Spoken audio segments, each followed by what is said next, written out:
I'm Lee McMinn. We're recording an oral history with Yvonne Dickson at the Transylvania Heritage Museum on West Main Street on Saturday, September 5 at 2015. Now, would you please start with your name and your birth date? My name is Yvonne Dickson. My maiden name was McCall. I am 7th generation native to Transylvania County. Well, welcome to the county. Thank you. You're here to talk about the Cherokee and their influence on Transylvania? I am. I'm here to talk about a time in Transylvania County when this was Cherokee land. And the Cherokee as a nation was the largest tribe in the South. Their territory started right at the Ohio River and traveled down through Kentucky and to the southwestern tip of Virginia, down through eastern Tennessee, over into western North Carolina, and down into upper South Carolina, upper Georgia, and upper Alabama. And we sit in the heart of that nation where we are. The towns that were around us were the ones in upper South Carolina, like Oconee, Keowee, Seneca. And there were also towns over in Macon County. But for the land that is now Transylvania County, this was a hunting ground for the Cherokee. They were very close to us, but they didn't actually dwell here. They stayed closer to where the river was wider and the ground was flatter so that they could farm better because they were farmers. What they did in Transylvania County is they hunted. This was a great hunting and gathering ground for them. And when they hunted, they did that in several different ways. They used a blowgun to hunt the small game, like a rabbit, turtle, other small animals, turkeys, things like that. And they would make these blowguns from the river cane, which grew all around, which was another thing they gathered here. And those blowguns would be about 3 to 8 foot in length. And they would take a piece of wood and sharpen it into a dart and put thistle down on the end of it, and these would be like 3 to 8 inches that went inside this river cane blowgun. And this made a good weapon for killing small animals, and they also used it some in warfare. And then they used bow and arrow to kill the larger game, like the deer and the elk and the bear, and even buffalo back then. We had buffalo at one time in Transylvania County, and they say the East Fork was full of buffalo at one time. And so these were, of course, the animals that they would kill and take the hides for wearing or for bedding or whatever, and use the meat. They would use the bones. The Cherokee were very thankful for each kill that they made. They felt like this was a sacrifice that the animal was making, and so they would hold a ceremony at the time of the kill, and then afterwards where they thanked the animal for sacrificing its life to perpetuate the life of the Cherokee. And then afterwards, they used every single part of that animal. Nothing was wasted. And so this was a great hunting ground for them. The other thing they did was they fished here. They fished in the French Broad, which was teeming in fish back in those days, as you can well imagine. And their fishing was unlike what we do. They did not use poles or lines or bait or anything like that. They used baskets. And one of the methods they would use to fish with is they would take walnut bark and they would crush it up and throw it into the water, and this would paralyze the fish so that the fish just kind of floated to the top, and then they would take their baskets and just scoop them up. You know, and some people say that takes all the sportsmanship out of it, but they weren't interested in the sportsmanship. They were interested in a lot of mouths that they had to feed for dinner that night, you know. They were in it for the food, not the sportsmanship. And so this was a way that they fished. And sometimes if they didn't use the bark, they would actually, some of them were very naturally gifted, and they could just like tickle them up with their hands. They could just scoop them up with their hands, because you know how fish live in the pool of the river.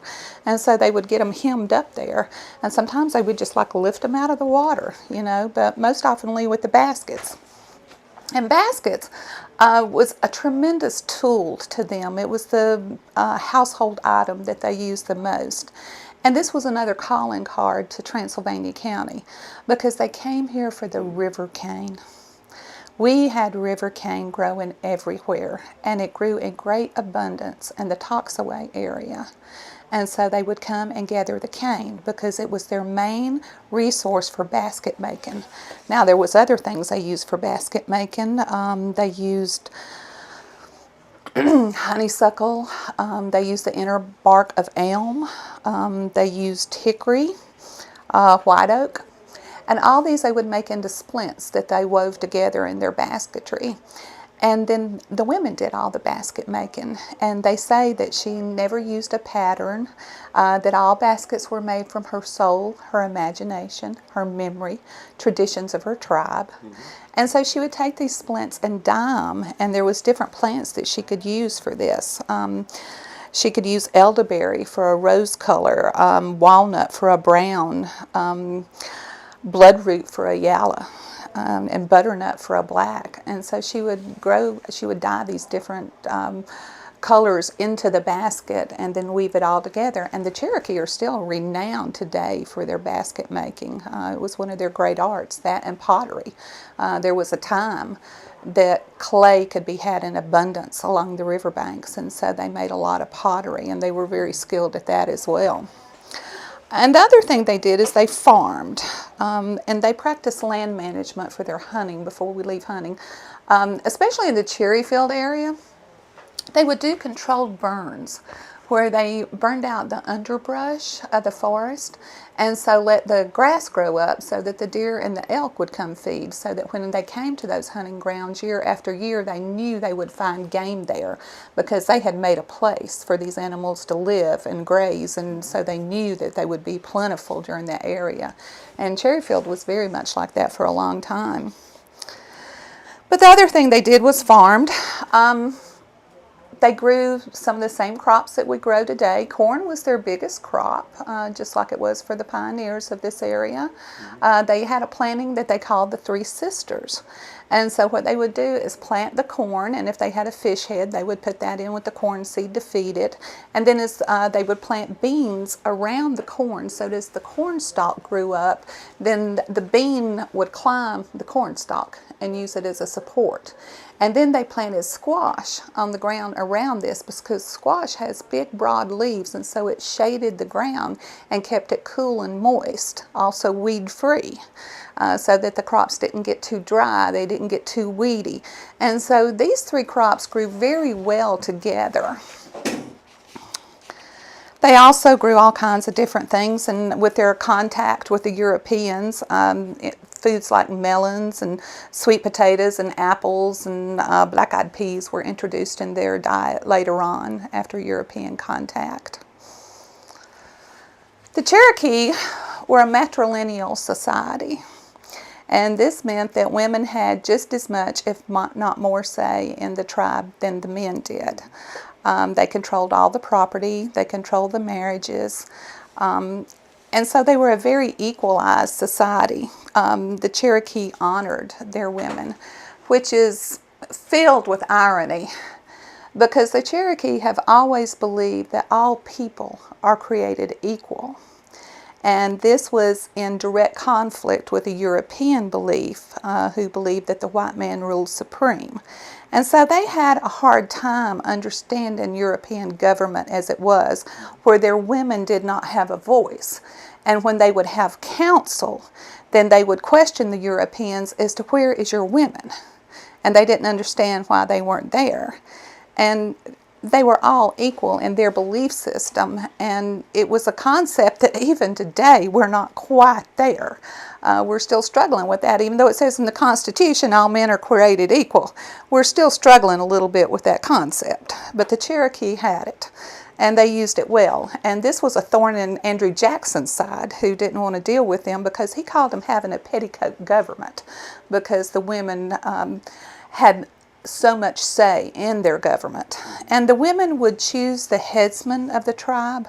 There was 2 chiefs in each town, and that was a white chief who was a peace chief, and this chief was in charge of the ceremonies that they had, would talk with the people when they had grievances or disagreements or things like that. Then the peace chief kept the peace. And the other chief was the red chief, and he was the war chief. And the war chief led the Cherokee in battle anytime that they had to go fight, whether it was against another Native American tribe like the Creek. Sometimes they would go fight against over territorial rights. And of course then when the Europeans came, and then there was the Cherokee Wars, and all kinds of wars came later. But it was the Red Chief and the War Chief that would lead his warriors into battle. The towns that the Cherokee had, we were talking about in Upper South Carolina and over in Macon County. The corn was planted like in a circumference around the town itself. And then down by the riverbanks they would plant, different other crops and things like that. And the Cherokee lived in two different houses. They had the summer house, which was a log lodge, and they would cut windows in it to let in the light and the air. And then they had a winter home, which was a round building, and it came up, it was chinked, and it was daubed. They called it wattle and daub. It was chinked with mud and sticks, and much like a pioneer cabin would seal off and make everything airtight. And it was round, and then it had like a peaked roof on top of it. And right in the top of that roof, they cut a hole in it to let the smoke out. Because the Cherokee discovered way before Ben Franklin that heat radiates. And so if you build your fire in the middle of the room, then everybody stays warm because everybody's around the fire. And so they did this, and the council houses were the same way. In the center of each Cherokee town, there was a plaza.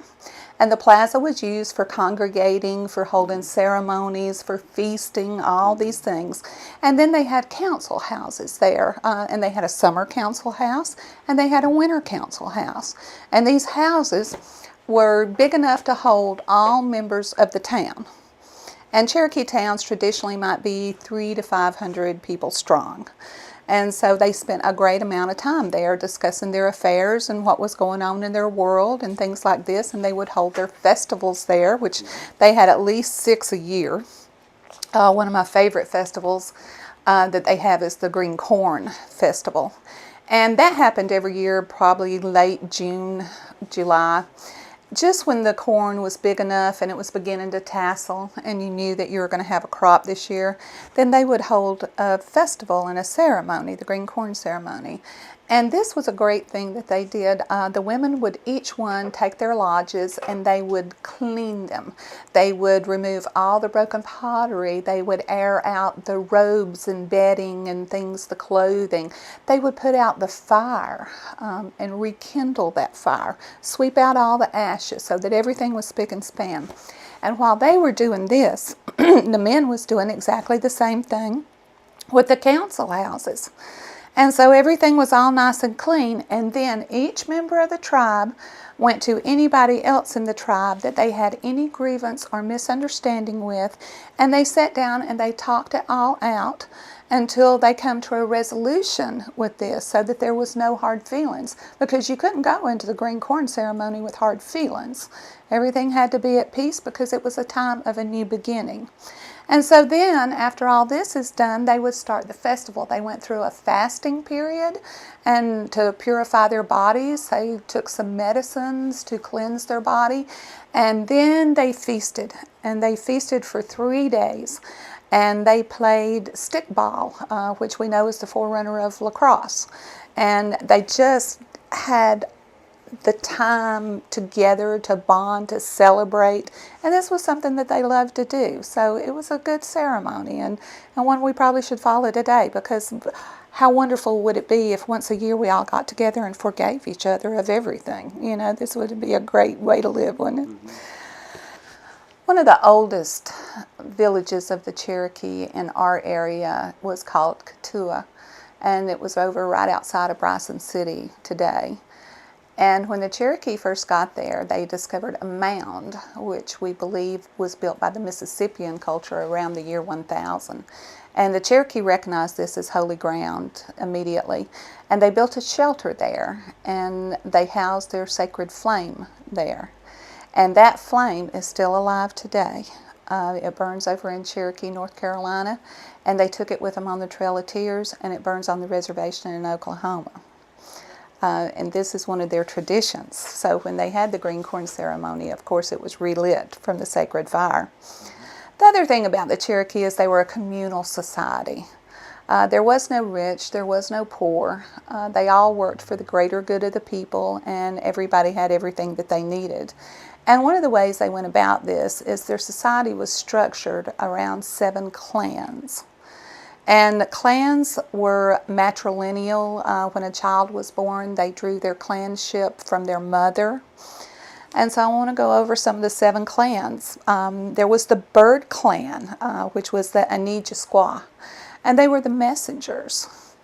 And they believed that birds are messengers in between the Creator and the people. So another one of their responsibilities was to take care of the birds.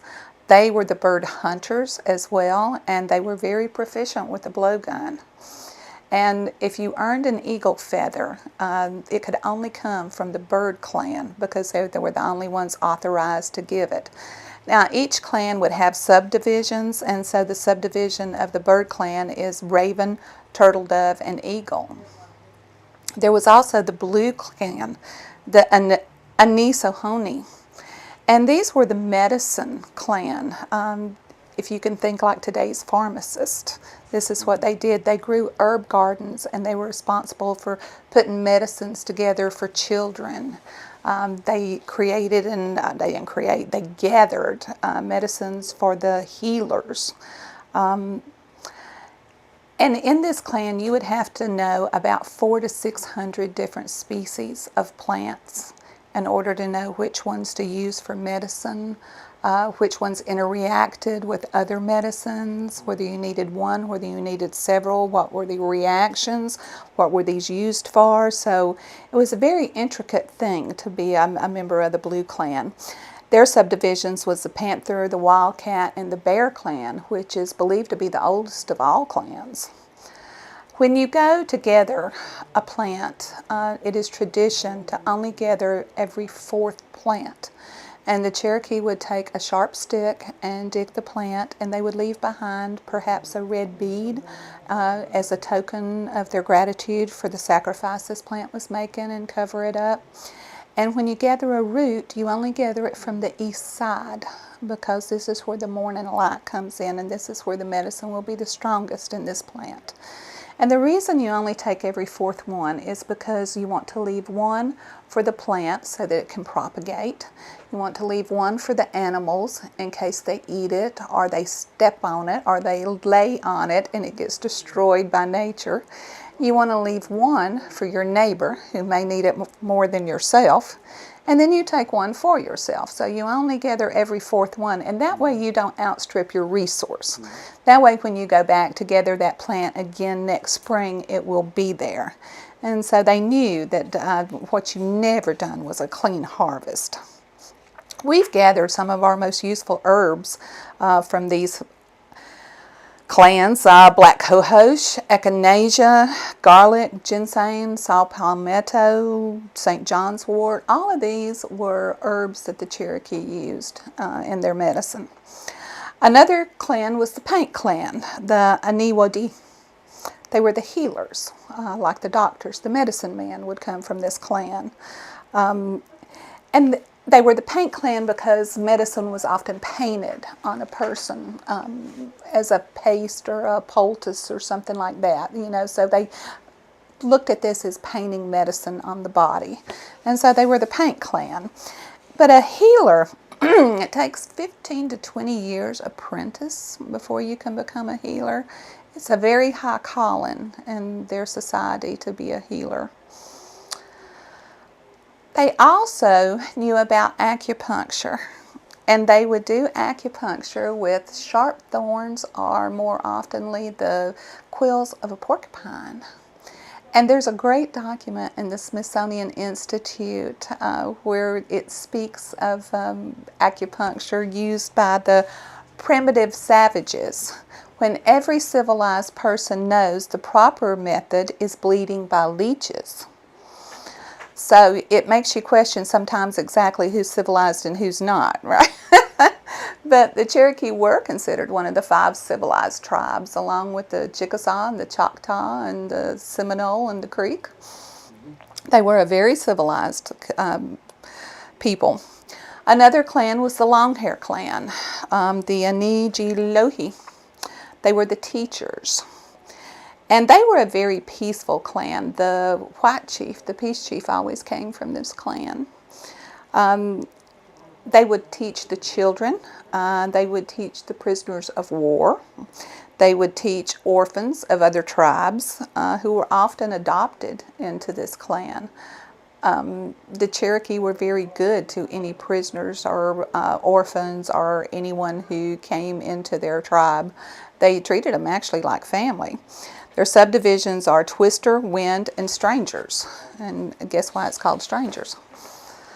Another clan is the Wild Potato Clan, the Anigojiwa. They were the farmers. And the farmers were considered the keepers of the land. And they took care of the crops. They were the gatherers. They were called the Wild Potato Clan because the wild potato is a main staple of Cherokee diet. And the clan farmed for the community itself. Another clan was the Deer Clan. They were the Aniwayi.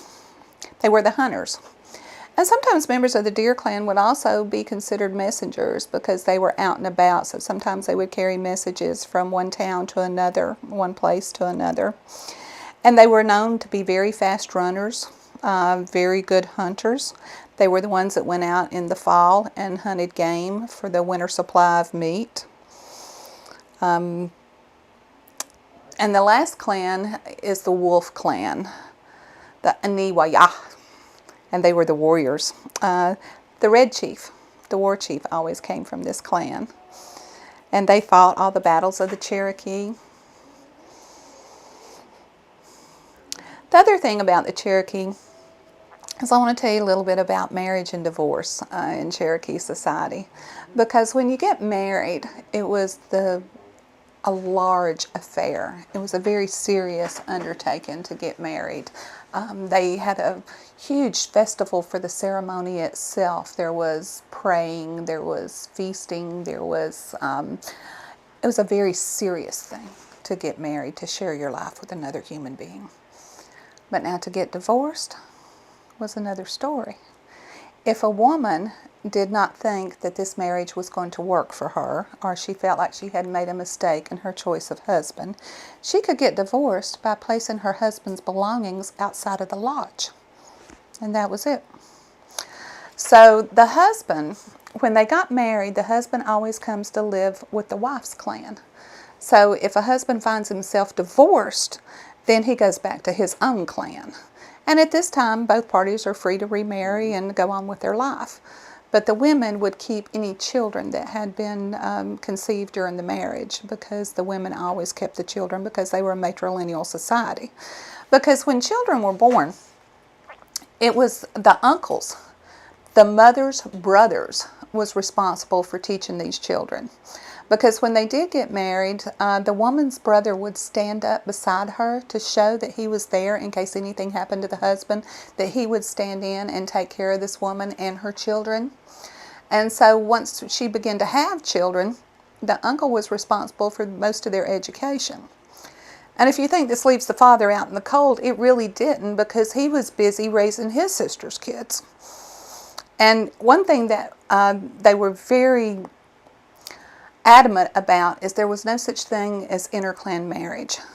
Because these clans, think of these as families. These were families. So you couldn't marry into your father's clan, because then you would be amongst uncles and aunts and cousins. And you couldn't marry into your mother's clans because of the same situation, only even closer. Now you've got brothers and sisters. And so when a marriage took place, it had to take place between different clans.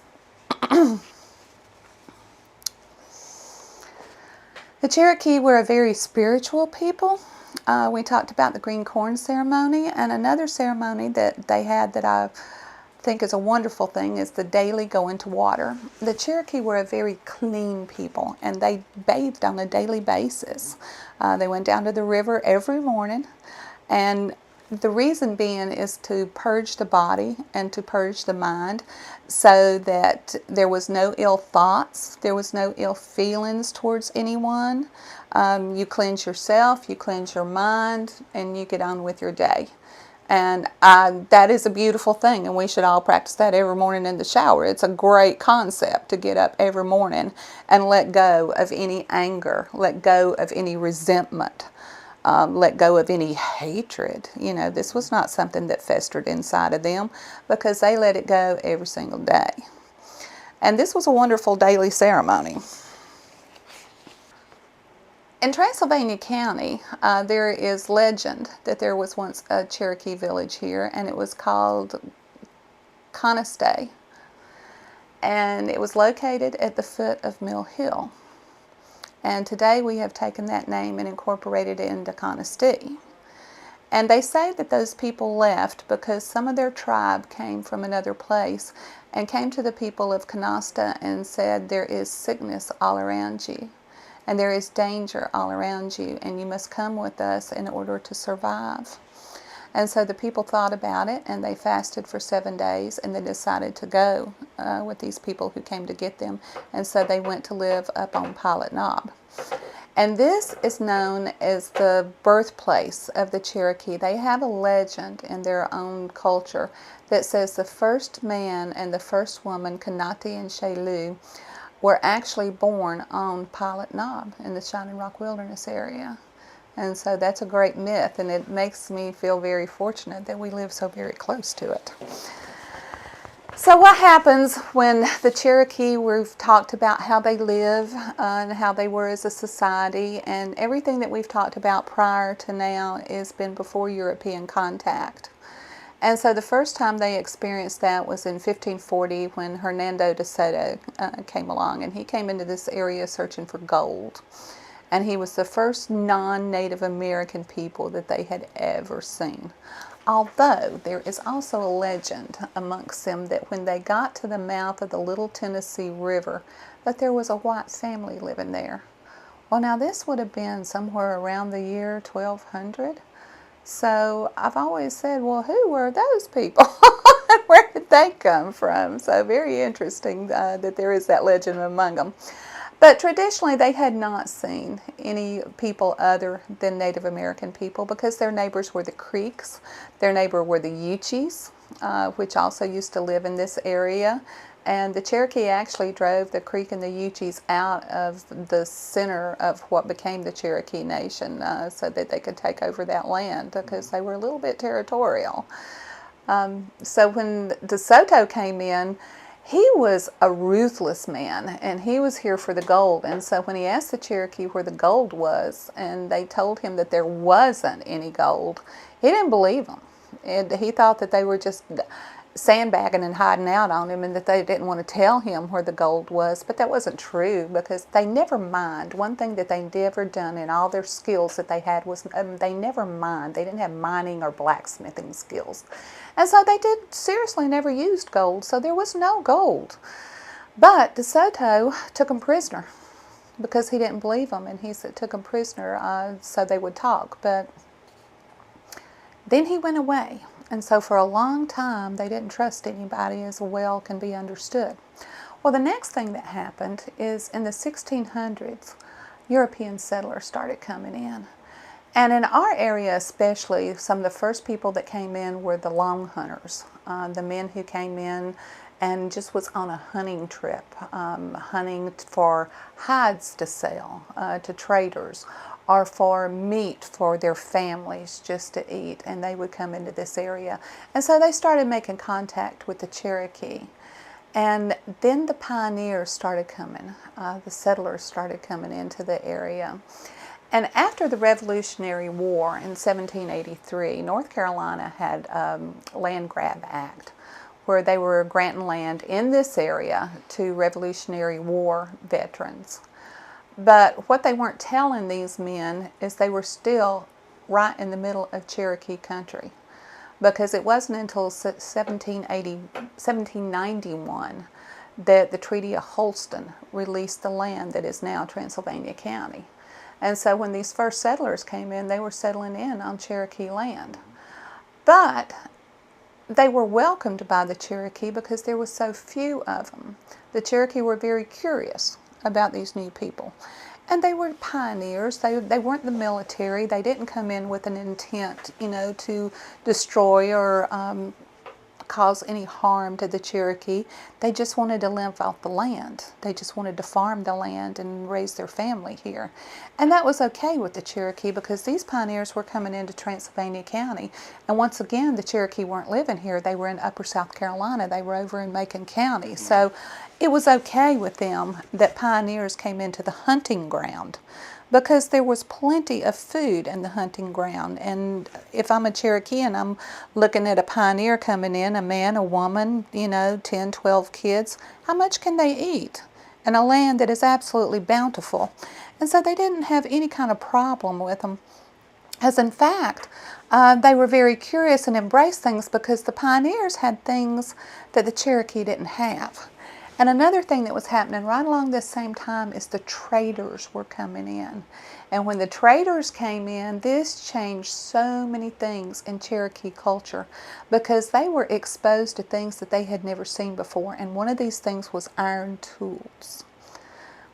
They didn't blacksmith, and they were very much interested in the trade of blacksmithing and to make an iron tool that was so much more efficient than the own tools that they were using. They would like to have some of these. And you could trade deer hides for these things because the Europeans were buying deer hide by the multitude. They were buying all kinds of different skins. And the Cherokee had the skill set to bring in a multitude of deer hides in exchange for these goods.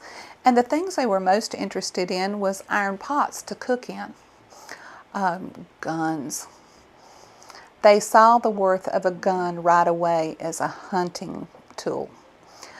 They were interested in the blankets because their own blankets were made of down and feathers and skins of small animals and things like that. For clothing, they used deer hide that they had tanned and softened and everything. And then they would use bear hide and turn it inside out, in the winter for something warmer to wear. And this was all their clothing. But then they discovered blankets and cloth clothing. They'd been made from cotton or linens or things like this. And so they wanted this because women especially found that wearing linen and cotton was much more freer. You could move easier in it. It wasn't as heavy as deer skin, especially when you got wet. If it rained on you, you dried out faster in cotton than you would a wet deer skin. And so that they wanted this material very much. And so the big trade started, and they started trading, and everybody was getting along just fine. The Cherokee were teaching the pioneers about medicine, what foods to eat now that they were in this area, what would grow. Corn grew very well here. So they had this exchange of information going on.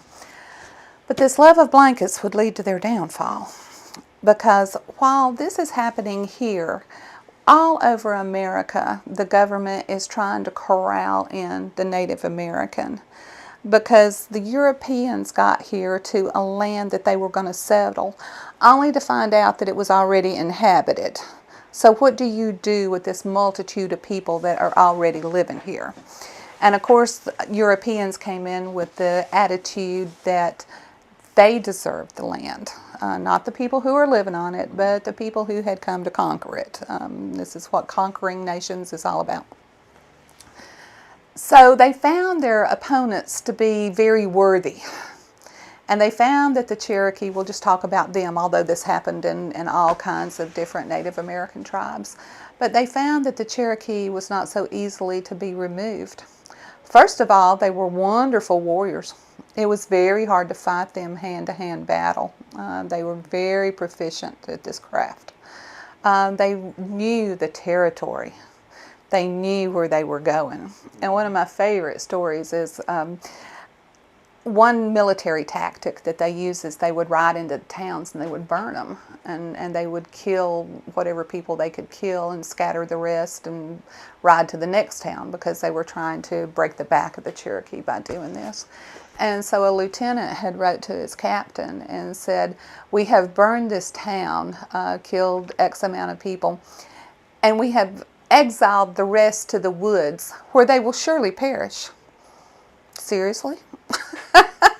If you think that a Cherokee is going to perish in the woods, well, you haven't done your homework. So, of course, the Cherokee did not perish in the woods. This is where they lived. They had all the skill set they needed to survive in the woods. So what they did is they waited until the armies went home, and then they just built a new town. They waited till the smoke cleared and the people went away, and then they just picked right back up where they had left off. So they were a formidable opponent. So the government came up with the idea that they would inoculate the blankets with smallpox. And there was our first example of germ warfare, because the Cherokee had no immune system to European disease. We had talked about the Cherokee being a very clean people, and because they lived clean, because they kept themselves clean, there was no disease in their society. They had ailments that any human might have, especially as they age.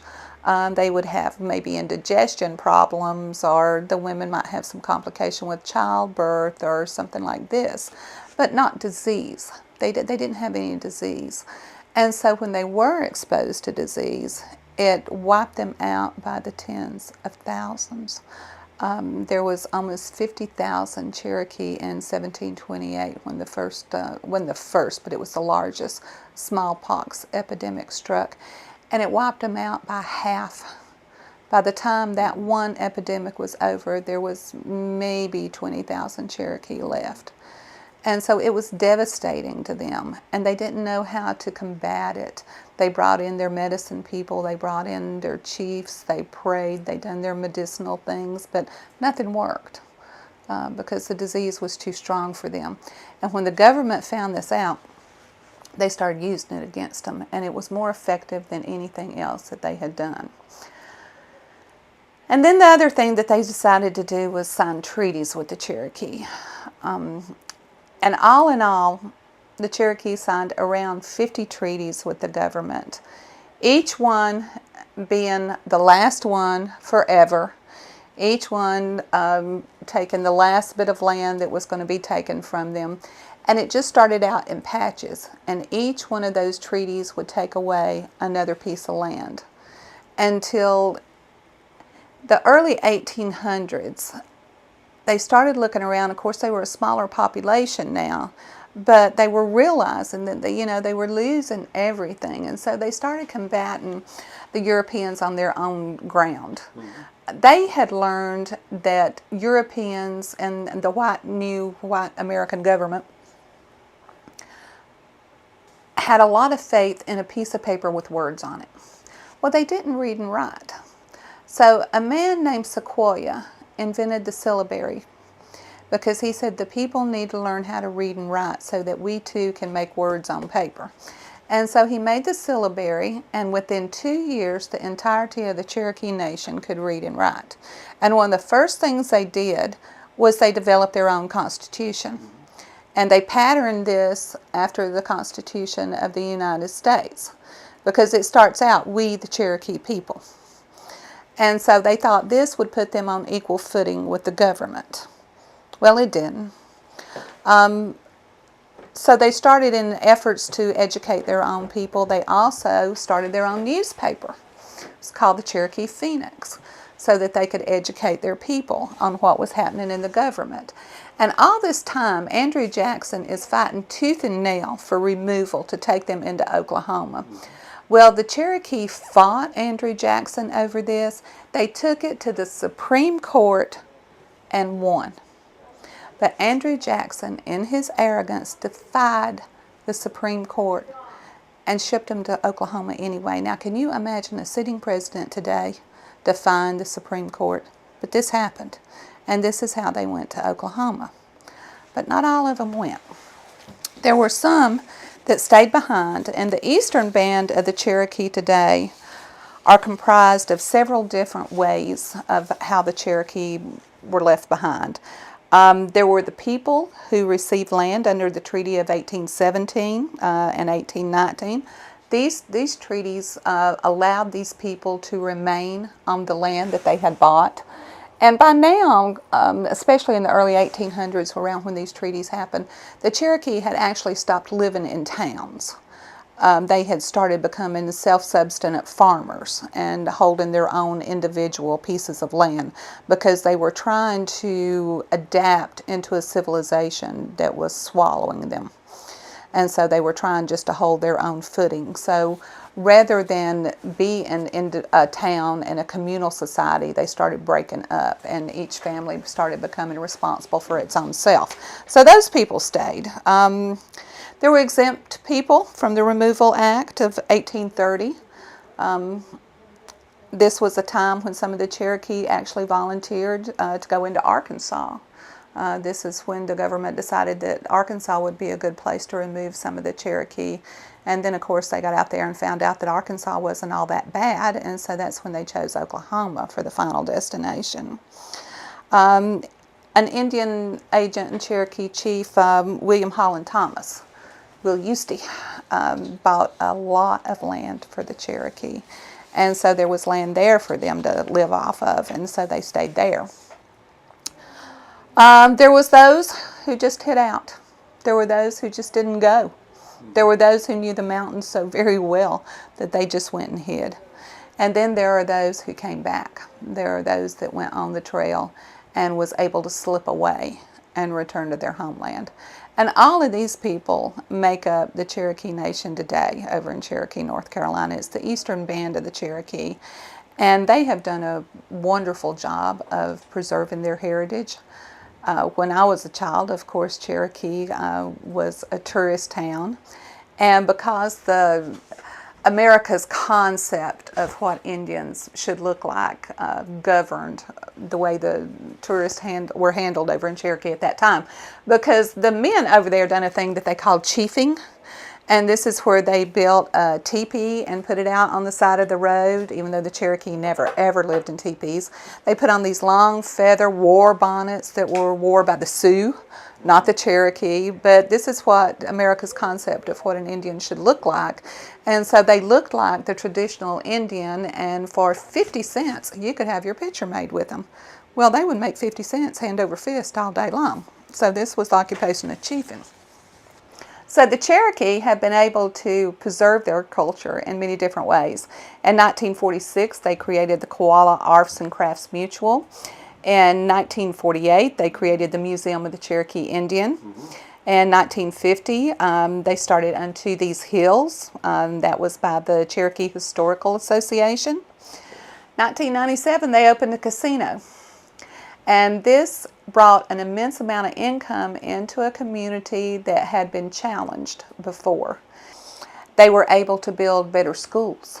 They were able to outfit the football team with new uniforms. They were able to send Cherokee children to college. They were able to buy a new fire truck. You know, there was a lot of things that happened that had not happened for many years.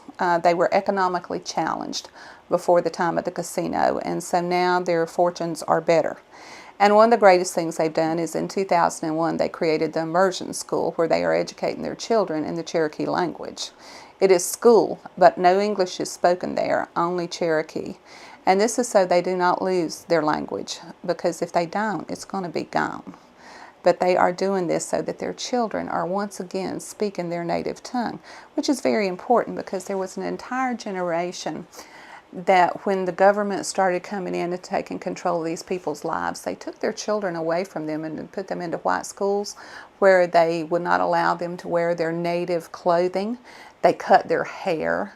They would not allow them to speak their native tongue. In fact, if they were caught speaking Cherokee, they were beaten. They were forced into speaking English because they were trying to force these people to be absorbed into a civilized society. Well, what we know today is they were a step ahead of us when it came in thought process of what civilized is and what civilized is not. But anyway, the beautiful thing that is happening over there today is that their children are speaking their native tongue once again. And the Cherokee are growing. They're growing strong, and they're alive and well over in Cherokee. Very good. Thank you. For Cherokee tools, here's an arrowhead, maybe a small spear. And usually arrowheads were made out of flint, granite, quartz. They were carved out so that you could strap this part onto the wooden shaft. Here's a smaller one. And they come in many different sizes depending on what you're hunting. This would be good for an elk, a buffalo. This would be good for a deer.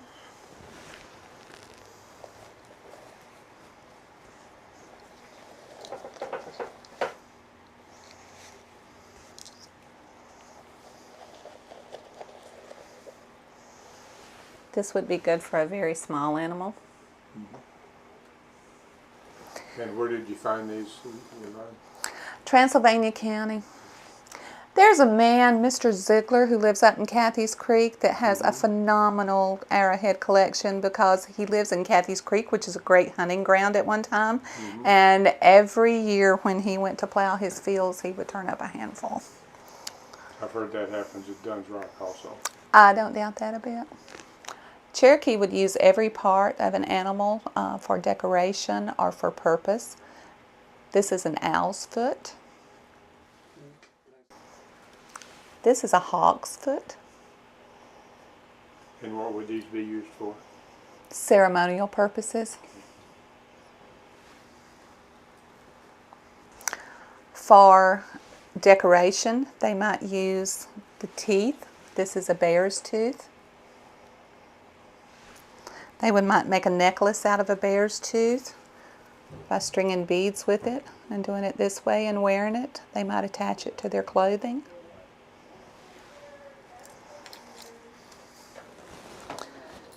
They might use an entire wing of an animal to decorate their lodge. This also makes a good fan. This is a crow's wing. And during ceremonial dance, they had different musical instruments. This is a traditional Cherokee rattle. This was actually made by a Cherokee.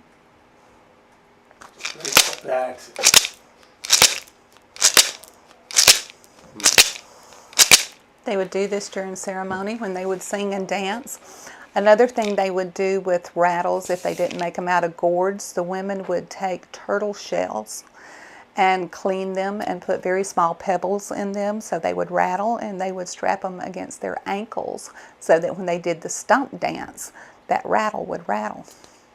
Their other musical instruments were flutes that they made out of river cane, and the water drum, which was a piece of pottery that had about an inch worth of water in the bottom of it, and an animal had spread across the top of it for a drum. This is the Cherokee morning song. Winneyaho, Winneyaho, Winneya, Winneya, ho, ho, ho, ho, hey ya, ya, ya, ya. Cherokee morning song. Do you have a translation? I am of the Creator. It is so.